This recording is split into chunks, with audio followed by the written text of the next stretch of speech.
Have you lied before? Have you messed up before?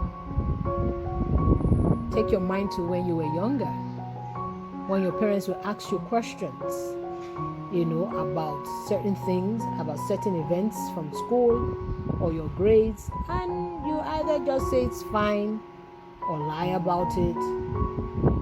But for some reason they'll find out, but they still find a way of forgiving you because they love you, because you are their child. Sometimes we're texting, maybe in a relationship, and your spouse asks you, who are you texting? Or your friend asks you, who are you texting? And maybe you lied about it. We are not, because we are human beings, we find out that sometimes we do lie, but people do forgive us. Today's topic is on how to rebuild a relationship after trust has been lost. Because we find ourselves in this situation a lot, where we've done something wrong. Someone has done something wrong to us, and we find out that sometimes we can just decide to pack our bags and want to go or leave. But that's not the only option. Today, what we're going to talk about is how can you still rebuild that relationship back, even though that person have done something to hurt you. Everyone deserves a second chance. Everyone has challenges in their marriages. But now that we even have the lockdown, things are even worse. Because the lockdown, what it does is it magnifies the problem, because we are confronted daily with whatever that issue is. We are not able to escape. Normally, we can go out and escape. We can say we are busy. There's so many things. But in the lockdown, there's not really much that we can do. We're having to face this challenge. We're having to face this person that we have hurt, or this person that has hurt us. So because of that reason, we find out that it's very, very tough on relationships that are going through challenges, which is why I decided to do this short video to help those relationships that one way or one reason or the other, your partner has hurt you. But there's a need for you to make best use of this time, this shutdown. Instead of continually dwelling in those things, there are ways that you can move on and still come back to whatever that challenges are in the future. Challenges in most relationships is difficult for couples to figure out what is going on, because most of the time we prefer to avoid conflict. So because of that reason, you find out that we don't really solve problem in the relationship. Couples often tell me, I have tried my best, but things are not working out. Instead of saying, I am willing to do whatever it takes to make that relationship work. Most of the time, I found out that challenges in couples are very minute, very small compared to the overall investment made into that relationship. And if it is not managed well, if that conflict is not managed well, the issues will begin to eat into the very fabric that holds that relationship together. Couples sometimes get obsessed with those challenges that they are faced with in their relationship, that they forget to remember all the good things this person has done for them. They forget the good times and not every other thing that they are benefiting from that relationship. For example, it takes care of the family, is a good provider, or she was there when I had my surgery. She was there when I lost my mother. Or she goes out of her way to make me happy. Or he's a responsible father. These are all the benefits that we tend to enjoy in relationship. But because of the current issues that couple is facing, all these benefits enjoyed in the relationship no longer matters. They are ready to make a permanent decision or draw a conclusion about the relationship because of one aspect of that relationship that is not working well temporarily, and put that in quotes, temporarily. Meaning that even some of these challenges that we find ourselves in, it may take time for them to be resolved. It's not that they will not be resolved, but there's a time for everything. Now, COVID-19 lockdown didn't cause the marital problems. The problems were always there. It's only that it brought it to the limelight. It brought it to the front, either to be fixed or to also let the couples know that these are issues that we have. These are barriers in our relationship. These are things that we either need to fix or find other coping mechanism for. Because the couples are having to deal with one another on a day-to-day. So it's either we fix this thing or we let go. Because that issue keep hanging on the couples. They can see it. They can feel it. If something is not done, you find out that it will be difficult for those couples to move forward in every other thing that they want to do. Because that particular challenge or issue, it blocks them from doing other things, from taking that relationship to the next level. So sometimes you need to put something to the side and move on. So what is the way forward? Now, before I start, I want to say that if the hurt really cuts deep, maybe infidelity or I don't know, something else, I will recommend a professional counselor that can help you to revive that relationship.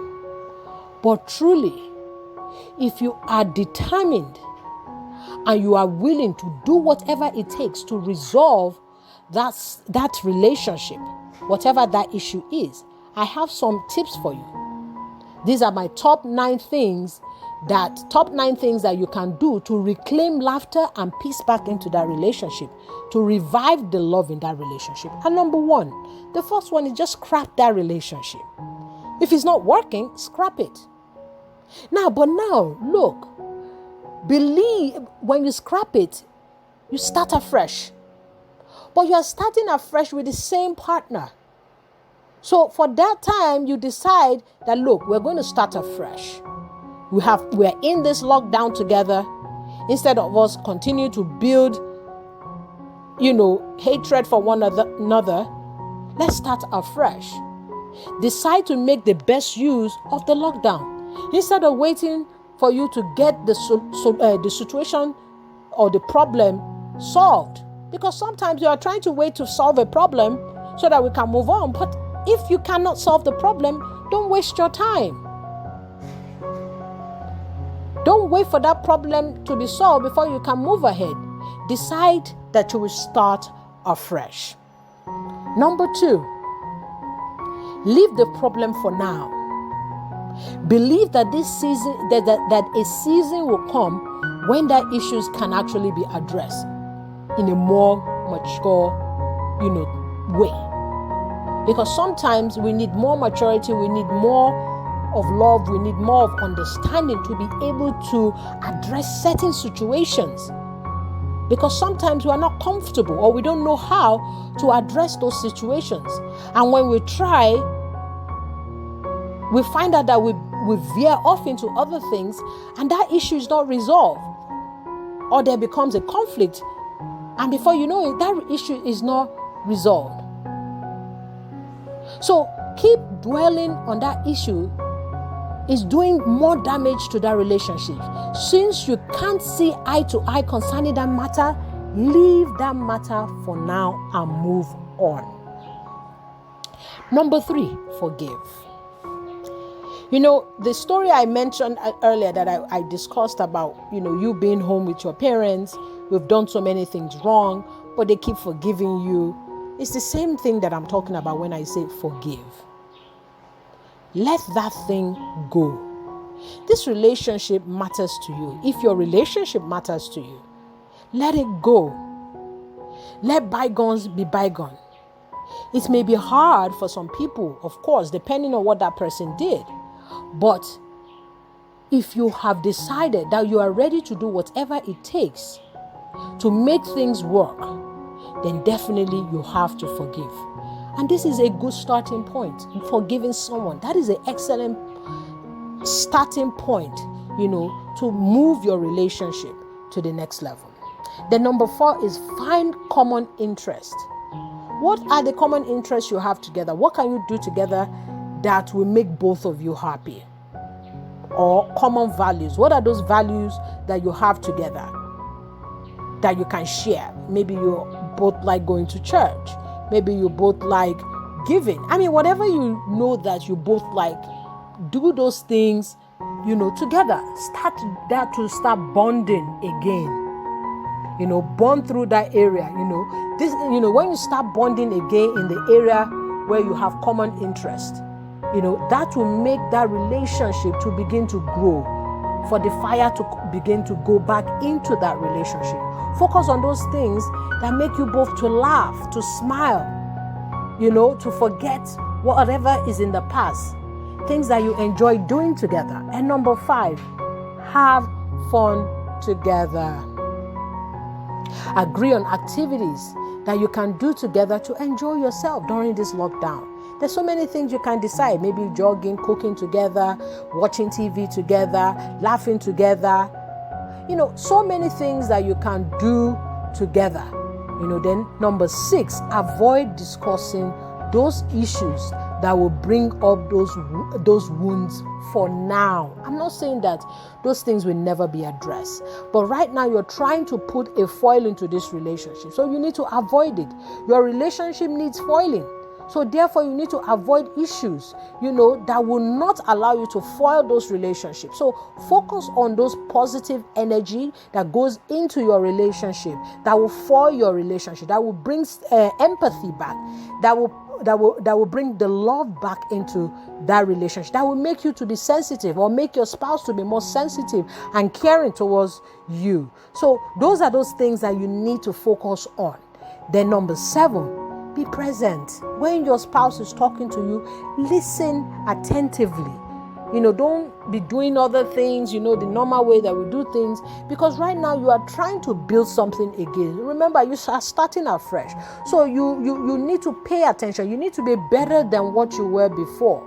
You need to give the person affirmation. Find out what is this person's love language and begin to do it. Share with one another what your love language are. And like I always say, do whatever it takes to ensure that person's love language is fulfilled.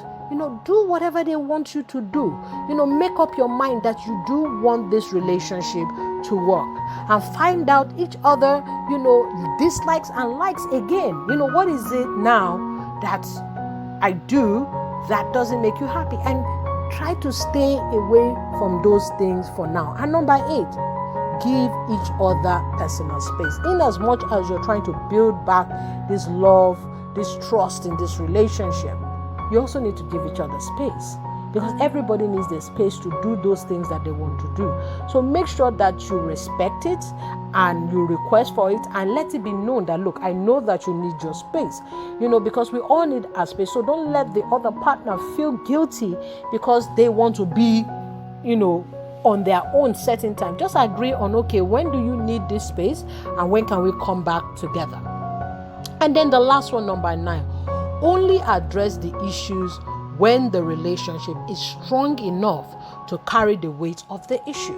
So now this comes to, once you know that this relationship is at a particular level and it can carry that relationship, carry that challenge, then you can bring it up. Oh, you did this thing to hurt me, and this is how this thing has hurt me.